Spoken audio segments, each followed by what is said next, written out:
And we're live. Welcome to For Feck's Sake Marketing Adventures with Carmel, where we share tips, tricks, and insights with you all about marketing, including the slip ups and the successes, of course. And we also bring you some inspiring and real business builders and exceptional entrepreneurs that have overcome some hurdles to market their business as well.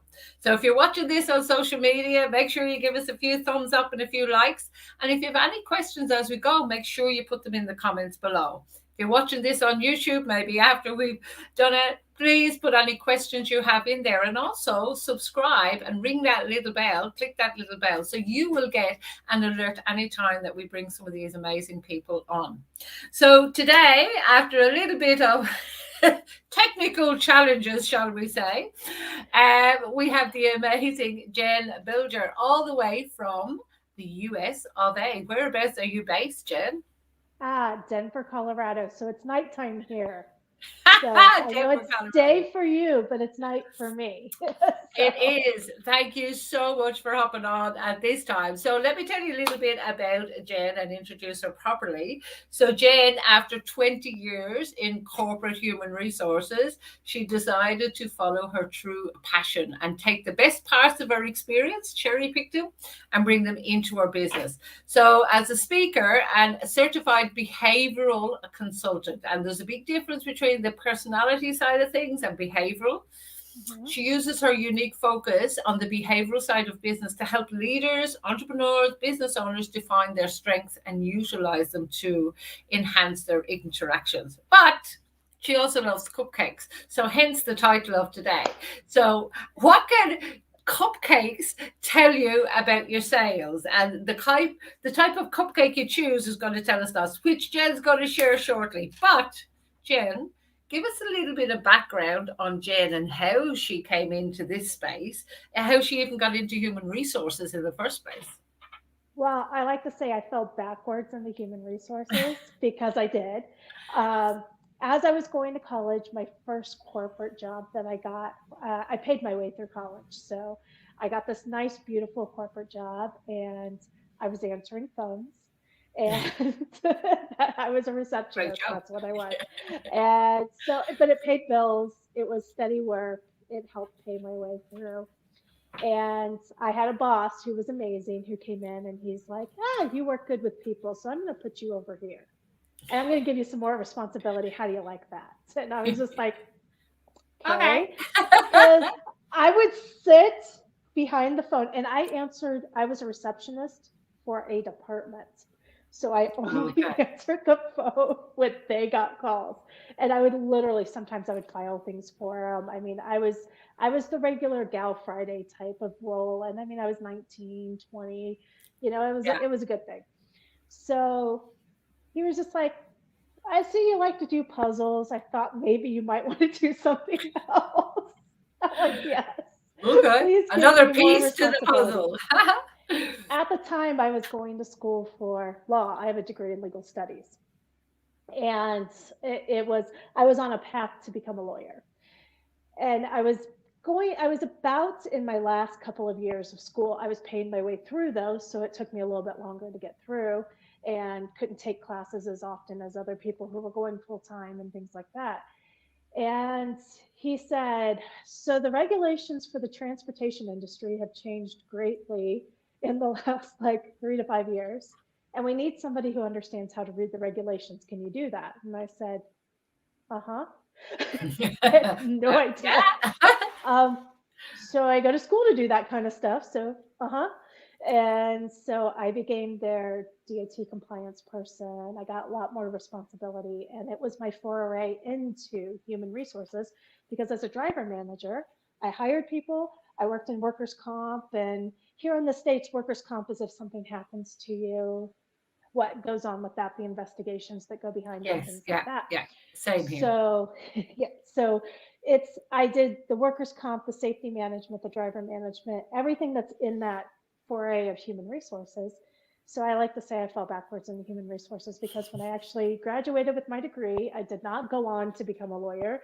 I actually stayed and went back and did human resources and got certified and all of that kind of stuff. So Wow. So I'm guessing by that you fell backwards into it, but then you moved forward because you liked it so I much. moved forward when I fell backwards. So I fell backwards into it and moved forward.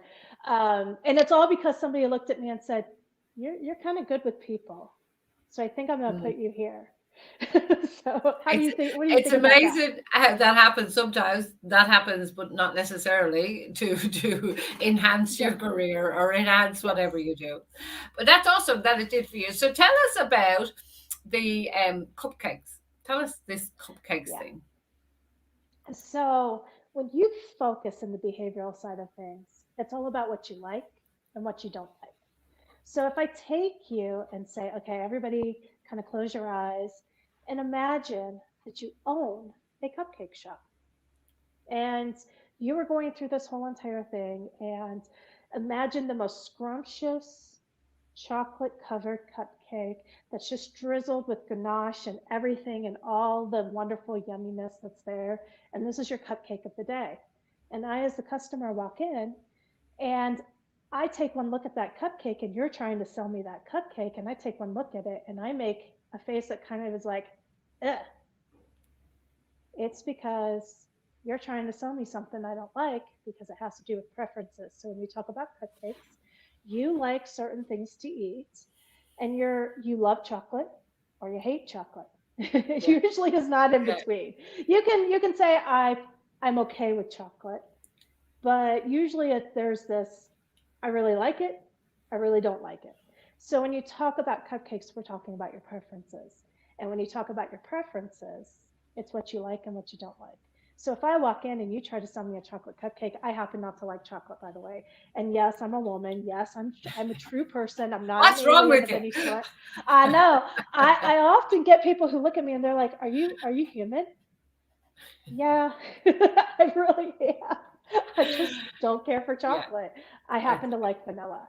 So if you would have shown me a vanilla cupcake and told me it's the cupcake of the day, you would have had that sale in the bag in a heartbeat. Most people prefer yeah. chocolate. A lot of people prefer chocolate. So having a chocolate cupcake as the cupcake of the day is not a bad thing. But when you're talking about it, it's about preferences. And that's why I Yeah, talk about cupcakes because everybody has a favorite. And if they don't like sweets, then they don't like sweets, but they know they prefer it or they don't prefer it. So when we put yeah, it into the real world and we talk about what you like, what you don't like, what you prefer, what you don't prefer, and when it comes to sales, you are the same way as a consumer. You are the same way as a salesperson. When it comes to leadership, when it comes to your interactions, when it comes to everything that you do, you have preferences. You have things that you do. You have things that you go towards. When you're under stress, you automatically turn into and go towards certain things because that's what you prefer. So when we yeah. talk about behaviors, we're talking about preferences. So do you like vanilla, by the way? No. Hate it. I'm a So chocolate girl all the way. you're the chocolate girl. I'm the Most chocolate girl. people are. Yeah, And so and I like to talk to people who it's it's really the people who are the vanilla people in the chocolate world and say, this is why things don't work for you because you prefer vanilla over chocolate. And you're in a mm. world where everybody prefers chocolate. So tell us how. Give us a kind of a real of, and I like. I don't even know if I'm a cupcakes person, but that's okay. So sometimes you might be a donut person, but that's all right. Yep, So there you tell go. me about. Give me a bit of an example because I know one of the things in particularly small businesses and people that are entrepreneurial and working maybe in the online space, sales seems to be a big block. Yes, So they're a bit, and not necessarily a block of chocolate, but just a block. And there just a seems block. to be this resistance to from the side of the seller, as in, I don't want Uh-huh. to be pushy, I don't want to be salesy, I don't want to blah, blah, blah. And on the other side of the consumer, I don't want somebody to push sell me anything either. So how do we look at and what's best? I don't know if it's best practice is the right word. How do we look at what are the best ways to identify to influence that other person, that not that chocolate is okay, but to find out and elicit from them what their preference is, so that we know we have the whole shop in the back and we can give them and deliver the right cupcake. So how do we Exactly. go about doing that? So, very excellent question, because behavioral Okay. sales is about building relationships first and foremost. Yeah. So yeah, you learn how to recognize the behaviors and what people are doing. So if you notice, I talk a lot with my hands. I actually notice you do it a little bit too. Well, I do it a lot. I do it a You lot, do it but a because lot. we're on StreamYard now, it's kind of narrowed the focus, so you just can't see Yeah. them. You can't see it as much, Yeah. but I use my hands a lot when I talk. It's actually a giveaway to what type of individual I am and what Right. type of individual you are. We both actually fall into an active profile because Right. we have energy that needs to be outside of us. So we don't keep it inside of us. So there's passive individuals and there's active individuals. Right. And active individuals need to get that energy out and they need to tell you things. They need to share information. So they're the easiest people to deal with. Here in the States, I know the percentages in the States. Globally, I don't know the percentages because it's different for each. But I'm going to go out on a limb and say there's a lot of similarities between our Yeah. two countries. So, but here in the States, active profiles make up about 14% of our population. And Right. every time I talk to somebody who's active, they kind of look at me sometimes and kind of go like this. Like I own boxers for years, and they do this little head tilt when they're confused, you know. And and I look at them and I say, we surround ourselves by people that we're most like, because that's what we prefer to be around. So yes, you're surrounded by people who are active individuals usually, so Mm. it's okay. But 86% of our population is a passive individual. These are more quiet individuals, and they're less likely to tell you what their needs, wants, and desires are. So active individuals have no problem. They'll walk in right away, just like you told me. You're like, I really don't like vanilla at all. I'm a chocolate girl. Yeah. That's actually a hallmark of a customer, and it's actually a hallmark of a sales profile that we need to tell people information because we want to share it. We want to get it out of us. Whereas passive individuals like it to stay inside of them. They like to digest information. They're slower to make decisions. So it's always good to know, are you dealing with someone active or dealing with someone passive? And if it's somebody who's passive, you just got to learn how to ask the right types of questions.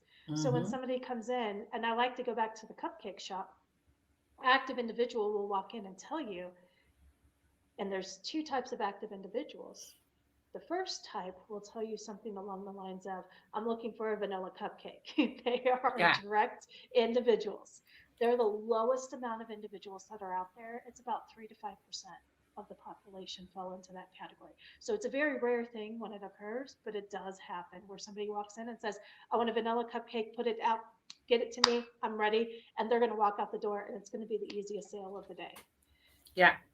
The other side of that active profile, they like to tell stories. And they'll tell you something like, my grandmother made the best vanilla cupcakes ever, and I'm just craving a vanilla cupcake. Do you have any vanilla cupcakes? They're still telling you what they want. They're Yeah. just telling you how they came about that decision making. Active individuals tend to be the quickest sales that you deal with. So, again, when you figure it out, but passive, they'll walk in and they'll say something like, what's your most popular cupcake? Do you have any idea what they want? The answer is no. You have no idea if they prefer Yeah. vanilla or chocolate. They're just asking what the most popular cupcake is. And then you have to get that information out of them. So you, whatever you're selling, however it is, your sales pitch just needs to turn into that. And you need to say something like, are you looking more for a vanilla, or are you looking more for a chocolate type of cupcake, or are you looking for something else? It's a quick, easy question to get you to where they go, because they will tell you the information once you start to pull it out of To them. draw it out of them. Yeah. And so they may say something along the lines of, I'm okay with chocolate or vanilla. I'm not really sure what I'm in the mood for. What do you have available? And you're still trying to get that information out of them. So sometimes it takes another question and say, well, we have everything that ranges from, the fruits and berry side of things, or we have these really rich, decadent desserts. Which side do you want me to go with? Kind of thing. So you kind of have to just, go towards that style and say, hey, caramel? Do you like caramel? So No, actually, a little bit, but not much. a little bit. It's See, you and actually I would funny. not get along if we were ordering a dessert because my two favorites are vanilla, plain vanilla, just plain as it comes, or salted caramel is my Also, the favorite caramel dessert. I can do. It's just I can't stand coffee, so sometimes caramel kind of borderlines on the coffee flavor, and Yes. I can't stand coffee lollies, coffee cake, coffee anything. Um, but as you were describing them, I was laughing because I am either the very direct, active, or I'm the passive because I'll go in. I don't know what I feel like. What have you got? Exactly. And you can actually do that. But if you're more on the active side, you actually will start to tell them what your needs are Yeah, and things like yeah, that. So again, only about 14%. Maybe it varies in places, but I mean, we're talking about a very low percentage of the yeah. population that actually falls into that category. So Absolutely. So, just getting back into something that you said was about the building of relationships. So, whether it's online, which a lot of things are right now, as we yes, know, or in person. And I think you're spot on because I've done some other behavioral profiling. I'm not sure if you've heard of DISC, for example, or extended that's DISC. what I do actually. Yeah, I they're love the one of disc. the things. Yeah, and how you're describing it is very true. And there's always exceptions to the rule. Let's put that out there, Always. guys. There's always exceptions to the rule. No person is in this little box, and that's all they are. I was once called the most introverted extrovert they had ever seen, and I went, "What does that mean?" And they said, well, because I was doing it for a career move. And they said, well, you can basically be anything you want. I was like, oh, well, that didn't help very much at all. Well, thanks for But the service that you just didn't provide me because you just didn't tell me anything. yeah, yeah, exactly right. Um, but with that is too often, I think people focus on these personality profiles instead of looking at a behavior. And sometimes a behavior is a learned behavior. Sometimes it is just a quite natural. Like, I mean, yeah, if you put me in a corner and told me to stay quiet for 24 hours, you might as well stick needles in my eyes because my behavior wise and what I'm used to, it's not comfortable for me. But somebody else will be quite happy with that. It doesn't mean that somebody's wrong. And that's a point I'd Right. really love to get across because people think, oh, I can't do sales, or oh my God, how do I get somebody to buy from me? Or they get this big reference to, I don't like to influence people. When you say the word, oh, to influence people to buy from you, they go, oh my God, that's like manipulation. It's like, well, if you actually look at the root meaning of manipulation, that's a whole other conversation. But if somebody needs what you have, and you know that it will really make a difference to their business, to themselves, whatever your product is, and you don't show them that you have it and that you can sell it, surely that's a disservice. It's a huge disservice. And I like that you said first, I love that you said the one line that I always tell people there is no good, bad, or indifferent. There's not the best type of sales. I actually fall into the best type of sales profile. I mean, it's kind of the I can sell anything to anyone.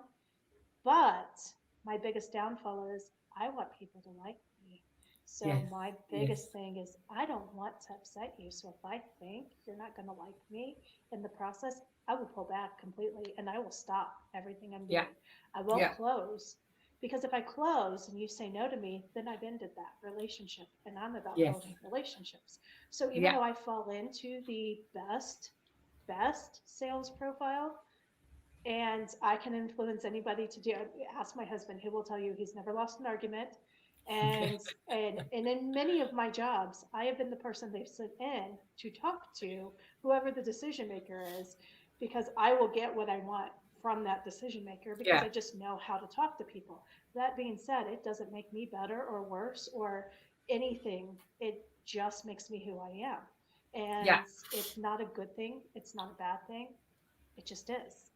And when you kind of go through that, I love that you said it doesn't make you horrible and it doesn't make you bad. It's not yeah, it in when people are walking in, first of all, if you don't have a cupcake shop where they're walking in and you know they want to buy a cupcake, If they're talking to you in the first place and they say, tell me more, they have interest in what you're doing. So if you're a service based provider or anything, listen to what they're asking, listen to Yeah. what they're saying, and talk to them on the level of what they need. So figure out what that is. And if they say, tell me more, my next question to most people is, so tell me a little bit more about yourself because there's a lot of stuff I can do. I just want to make sure I'm telling you about the right stuff. So what do you do? Yeah. So, and I don't Yeah. say it just like that. Yeah. I have, but basically where I'm going with it is tell me a little bit more about yourself. And in any sales conversation that you're having, when you're meeting people the first time, you should not be the person talking the most. You should be the Yeah. person listening. And look, Absolutely yeah, listening. I love that you've said that because there's two things I'd love to bring up actually in this. Number one, we quite often are listening only to answer. We've got an Right. answer formulated and we're jumping into it. But it's what I call also we experience people, maybe they're a returning customer. And I call it already always listening. So just say, for example, you've come into my cupcake shop and today you haven't bought it and you've gone, nah, I don't want it. I'm not interested. The next time I see you coming in, my headspace goes to, oh my God, here's this customer coming again. She's going to say this, this, and this. And we don't leave space for that person to have changed or to have changed their mind. So we're already always listening to them, how we last experienced them. And Mm-hmm. I find this in online sales as well as physical sales. But because I used to work in hospitality, my background is hospitality, and quite often we'd see that certain awkward customer coming in. You're going, "Oh, holy God, here's this person coming again." Take a deep breath. But we all know if you've been through any kind of personal development or you're in business in any way at all, you know that things can change and you can change as a person almost overnight or how you go about something. Right. But when we're in that space of already always listening, that we're presuming they're going to be a certain way or they hate vanilla. Every time they've come in, they've hated vanilla all the time. We don't leave space that they may want vanilla this time. And they might be buying the product for somebody else that likes vanilla as well. Absolutely. The opportunities are so broad. And if you listen, Mark Twain, uh, famous author, he has a saying that he said, we were meant to talk more than listen. We'd have two mouths and one ear. 1 year. So Yeah. it's you literally, in human resources, when people would come into my office with issues, the very first thing I would ask them is, have you talked to him? Which was always no.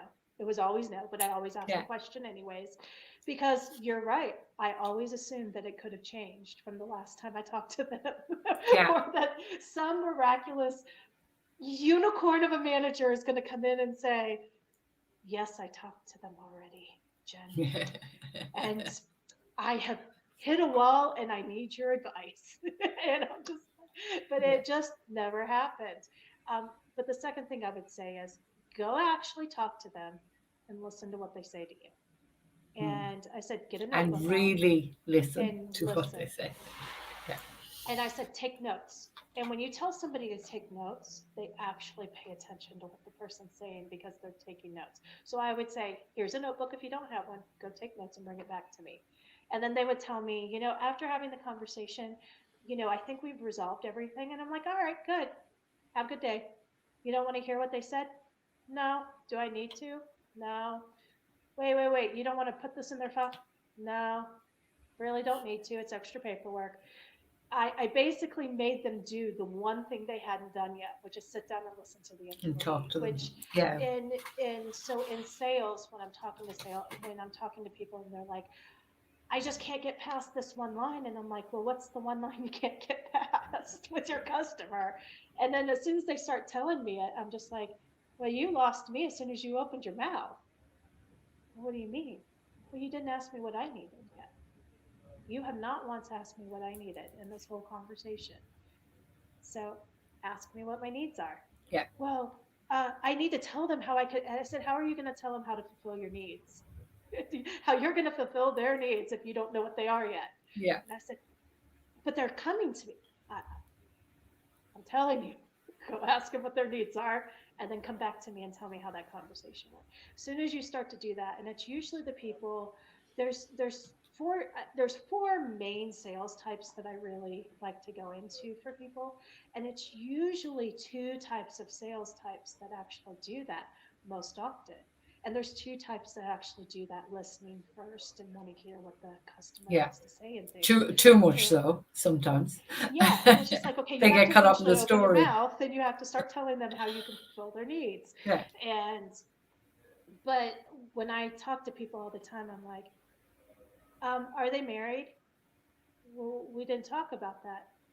Where'd they go to school? Where are they from? What's their favorite sport? And when I say things like that, they're like, whoa, whoa, whoa. And I said, to build a relationship, you have to actually get to know somebody. So you need to know if they have dogs or cats. You have to It's know if like they have going a on a school. date. It is. And then when I talk to people about it, I'm like, when I do networking training here, I actually tell people, I said, you are not allowed to talk about your business. You are Yeah. absolutely not allowed to talk Yeah. about your business. You're allowed to talk to you about your business if you set a coffee date with them, or you set a lunch date with Yes. them, or you set something else. And then the conversation should not talk about your business in the beginning. So, but It's while you're doing, yeah, fascinating that the idea of networking is so structured sometimes. And I've often said this as well, that people have to do their elevator pitch, as they call it. And I laugh because if you actually observe, especially if you're in a room physically, you observe the people, they're all sitting there going, oh God, it's my turn next. What do I have to say? They're actually not listening to what the other person says 9 times out of 10. Anyway, it's those conversations afterwards. But let's just go back a little step yeah. as well. So when you went from working in this corporate environment and to go out into your own business, tell us some of the biggest mistakes you made to do that in the first place. Well, I thought I was going to be an HR consultant is the number one biggest mistake I made. Right. So I am not an HR consultant, and I was leaving the HR profession when I left. Now, do I still do HR consulting? Absolutely. Did I Yes. love it when I was doing it? Absolutely. Is it part of my passion? Yes. With my corporate clients, they actually hire me because I have an HR background, and they're smaller organizations that don't have HR people, Yeah. and or they have somebody filling in that HR role, and they want somebody who can give them advice around it. So, and I still do talks in the HR world and stuff like that, but I'm not an HR consultant, nor do I want to be. And I don't want to do 24/7 HR stuff because I Yeah. left that Well, when I just went to somebody corporate that world. is that active person that will be boring. Exactly. And this is what I always tell people. And I always, whenever I do something like this, I say the same thing to people. The biggest mistake I made was not actually listening to myself when I was talking. Right. And I didn't actually hear, and I actually go all the way back to how I answered a question when I was in high school. So when I was leaving high school, my actual first major in college, the reason it took me a long time to get through college, because my first 2.5 years was pre-med. Because from the time I can remember, when I was toddling around, I wanted to be a doctor because I came from a very small town, and the doctor was the most knowledgeable and helpful individual. Yes. And I so looked up to the doctor. So I wanted to be one of those because, and when you would ask me why I wanted to be a doctor, I wanted to help people. Now, fast forward to when I was graduating high school, they asked me the question, where will you be in 10 years? What are you going to be doing? All of that stuff. And my answer was actually this: I'm going to still be in school, or I'm just getting out of school. I'm going to have a career that I absolutely love that helps people. And I am going to in this absolutely amazing career that I just enjoy. Well, I never actually said I will be a doctor, but in my head, I was thinking I'm going to be a I'll be a doctor. doctor. And in 10 years, I'm just going to be getting out of my residency and all of these things. But not once did I actually use the word, I will be a doctor. Fast forward 10 years, I was in HR. I changed my major while I was in college. I fell backwards into my career, and I was actually doing something that helped people, I and I loved it. thoroughly enjoyed what I was doing. So I That's did awesome. everything I said I was going to do, and I it took me about 7.5 years to get out of college because I switched my Yeah. major and all of these things, and I was paying my way through and all of this stuff. So I didn't do the normal 4 years, which I could kick myself when I said those words because I kind of lived it. But when I got out and when I was leaving the corporate world, if I actually heard the words that I was saying, I would have understood I was leaving behind Yeah. HR as well. Yeah. And I didn't. So I tried to be an HR consultant because what had I been doing for 20 years? That's my expertise. That's what Yeah. people are going to buy from me. They're going to come to me for my expertise. The Yeah. truth of the matter, I had an absolutely amazing mentor. And for those of you who are listening who do not have mentors, you should have a mentor. You should have a coach. I am a 100%. coach who has a coach. Yeah. You should Yeah. have a Yeah. coach, you should have a mentor, you should have somebody that you go to because they are sometimes, we are so emotionally attached to all the decisions we make, regardless of whether or not you try to take emotion out of it. And emotion actually gets in the way unless you have somebody who is looking from the outside in and can actually help you take that emotion away from It it. can be energy in motion if you do it right. Oh, yes, absolutely. But I had a very good person who is a mentor and a coach to me. And she basically said, so my first 6 to 7 months, I actually launched my business and sold my first job while I was drunk on a beach in the Dominican, in the Bahamas. Was I in the Bahamas? I was drunk on a beach in the Bahamas when I sold my first client in 6 days of launching. Oh wow. It And was a tell speaking, us, yeah, oh, it was a sorry to speaking interrupt. engagement. Yeah, Oh, no, okay. it was a speaking engagement and I love to speak. Yeah. But after that point, I didn't sell one job for almost 7 months Yeah. It because I was happens. doing the wrong thing. And as somebody who does business coaching for small businesses, I always tell them, you're just not going to make money in the first 3 years. You're just not. You're not going to really make profit in the first 3 years. So get Yeah. used to it. Figure out how to pay for that during that time period and keep moving forward because you have to find yourself. And I was lucky to have somebody ask me one question. So I'm going to share it with the audience. This one question: when you're happiest and that you're smiling when you're doing something, what are you doing? And it was me answering that question. And she goes, there's your elevator pitch as soon as I started talking because I was so passionate about what I was talking about at the time. And it had nothing to do Yeah. with HR, it had everything It, to it's do. fascinating, isn't it? And Yeah. tell me, just I'm wary of the time as well. Tell me, coming from, and this, a lot of people that watch this will look at, they're coming from a corporate, they maybe have already had a bit of a side gig, or they've always wanted to, and in the times that are around us now, that they've moved out into that.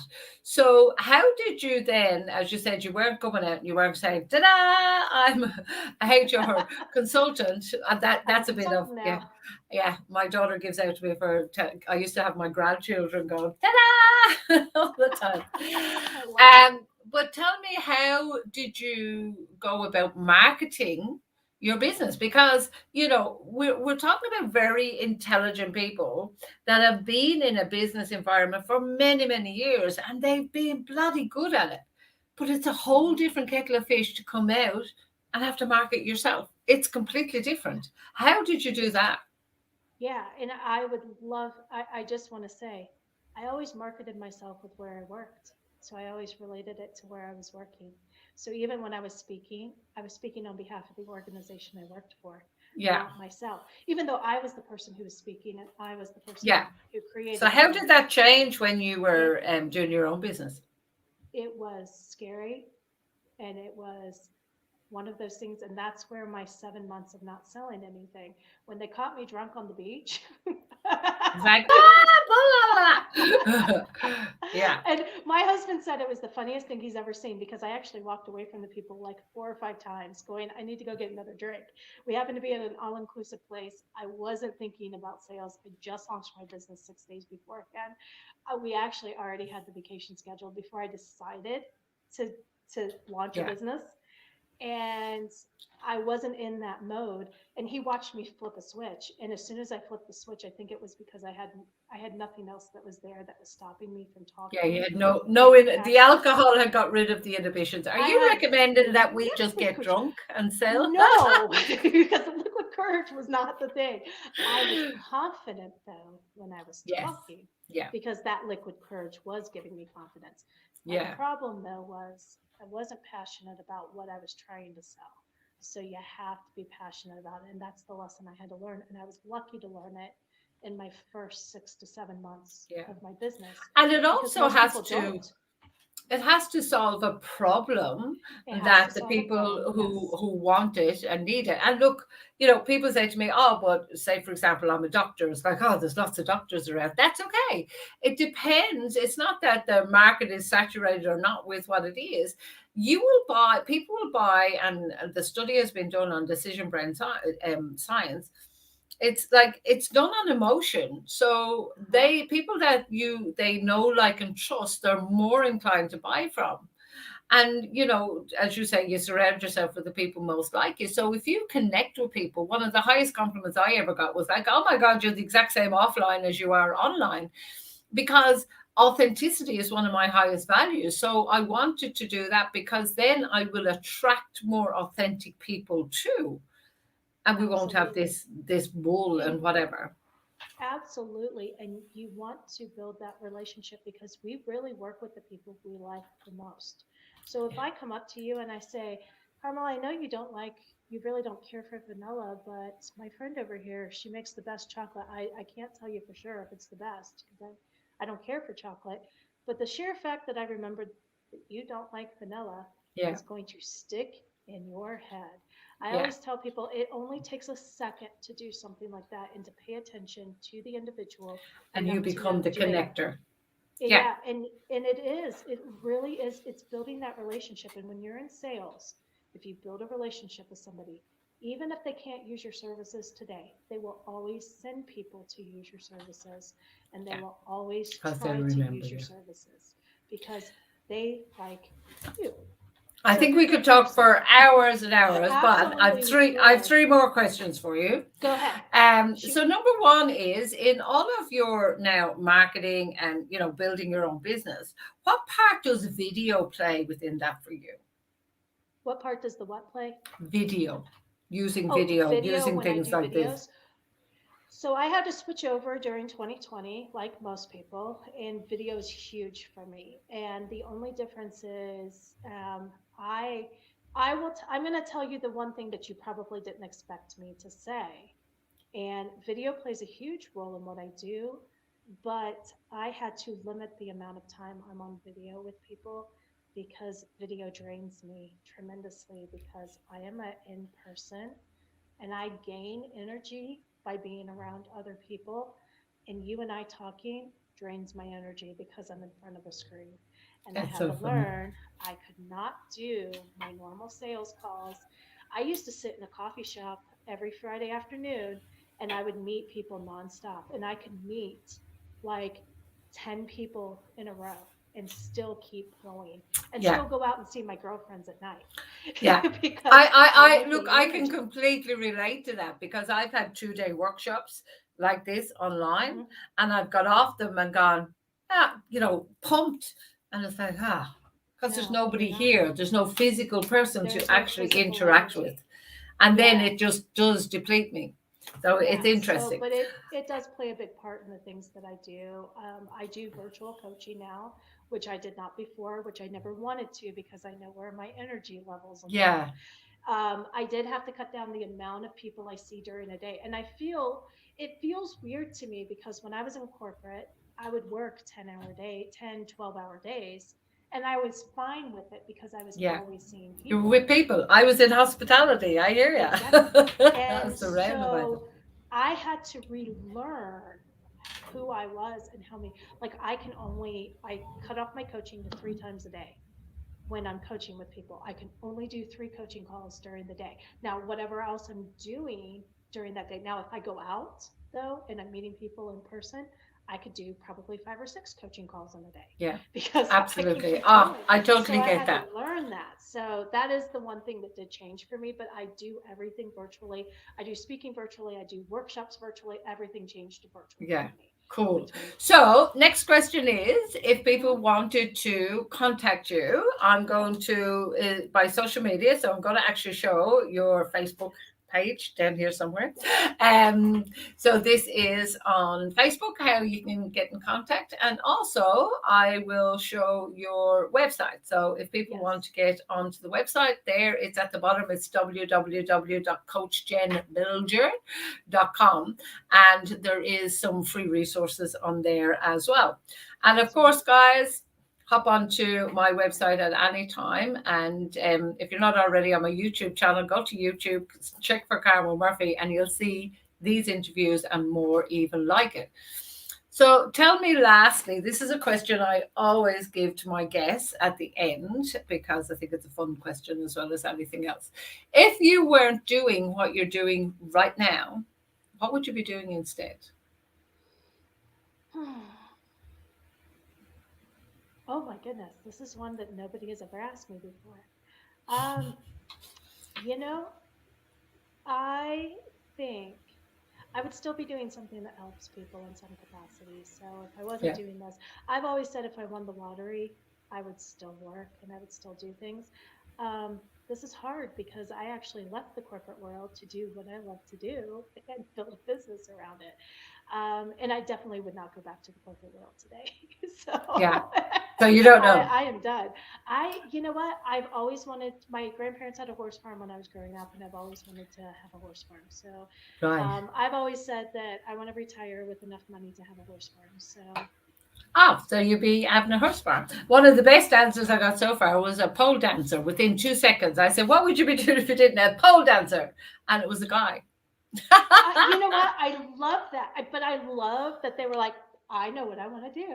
That tells me that that's somebody who has a passion for something and they just have it. It's unrequited. I know, I So don't think he ever wants to be a pole dancer. He's a funny guy. So he's, he was just, oh, he so he always just has an wanted to do it. answer I was gonna go. straight away. I'm going on the other side, saying he answered that pretty darn quickly. I Yeah. had to put some thought into it though, but I enjoyed being on the horse farm when I was a kid, and I know horses equine therapy is like a huge thing that I Yeah. really enjoy reading about. So I think I would probably do something of that nature. Cool. So Jen, it's been a pleasure to have you. And thank you so much for taking some of your evening to talk to us. Although you can sleep well because tomorrow's already here. I'm in tomorrow. Do you? yes, you are tomorrow. And I actually had issues with that because I kept saying it was December 7th, and I'm like, why isn't it on my calendar on December 7th? Yeah, for the 6th. That's Because it's it's funny December 7th for because you. I've talked to a lot of people in the US and yeah, all different things. And there's between 12 and 13 hours time difference. And it's like, oh my God. But I always say to them, you can sleep well tonight because tomorrow is already Tomorrow's here. So already it's here. safe. It's So if you're safe. ever So unsure, thank you. if you ever need to stay up at night, be sure you can just ring me and say, are you still there? Tomorrow's safe. Tomorrow's safe. So I So, love it. Thank you. thank you, Jen, for joining us, and thank you guys for watching as well. Again, please feel free to ask us any questions or anything that you got out of today in the comments below, and we'll get back to this after the fact. And if you're on YouTube, make sure that you subscribe and that you hit that bell. But for now, it's bye for me. That way, bye for me. My hands, you guys.